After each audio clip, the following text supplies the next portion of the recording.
Hello friend, आज આપણે અકીલા કિચનમાં બનશે ઈદ સ્પેશિયલ ખીર ખુરમો। તો ચાલો આપણે બનાવવાનું સ્ટાર્ટ કરીએ। પહેલા આપણે કઢાઈમાં ઘી થોડુંક નાખશું। આ બધા ડ્રાય ફ્રૂટ છે મિક્સ, એ હવે આપણે આ ઘીમાં સાતળી લેશું। જો આ બધું ડ્રાય ફ્રૂટ આપણે હવે ઘીમાં સાતળી લઈએ। આ ડ્રાય ફ્રૂટ સતળાઈ ગયું છે। હવે આપણે ઉપરથી કિસમિસ નાખશું।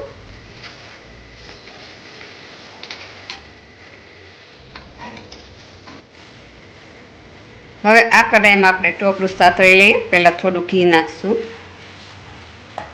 1 ચમચી જેટલું। હવે આ ટોપરાના કટકા છે એમાં નાખી દઈશું ને એને સાતળી લઈએ। જો આ ટોપરું સતરાઈ ગયું છે, હવે આપણે કાઢી લઈએ ને આમાં આપણે હવે સેવ શેકી લઈશું। આપણે ઘી પાછું મૂકી દીધું છે। હવે આ બેરંજની સેવ આવે એ એમાં આપણે શેકી લઈએ।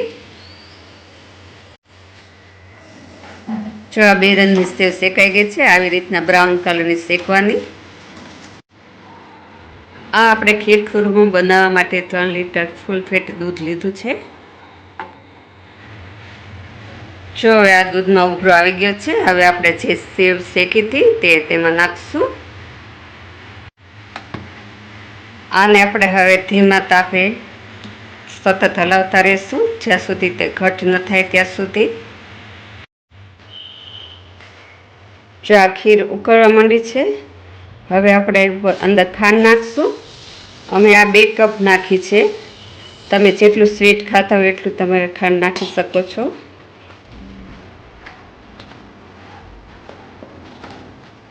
હવે આપણે હલાવી આને પછી જ્યાં સુધી તે ઘટ ન થાય ત્યાં સુધી આપણે આજે ઉકાળશું એને। જો ખીર આપણી ઘટ થવા માંડી છે, હવે આપણે આમાં પલાળેલા સાબુદાણા છે તે નાખશું।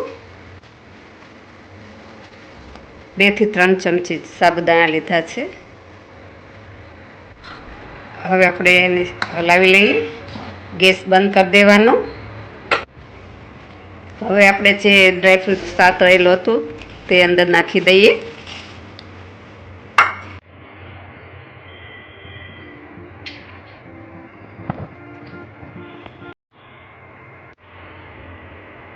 હવે આપણે આમાં એલચી પાવડર નાખશું, 1 ચમચી જેટલી।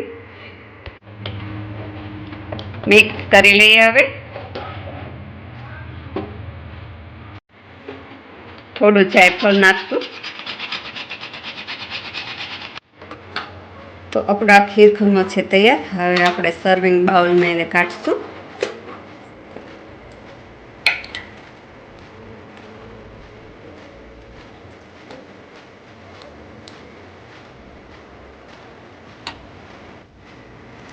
જો આ રેસીપી તમને પસંદ આવી હોય તો લાઈક કરો, શેર કરો, સબસ્ક્રાઈબ કરો અને કમેન્ટ કરો કે કેવી લાગી આ રેસીપી ખીર ખુરમાની।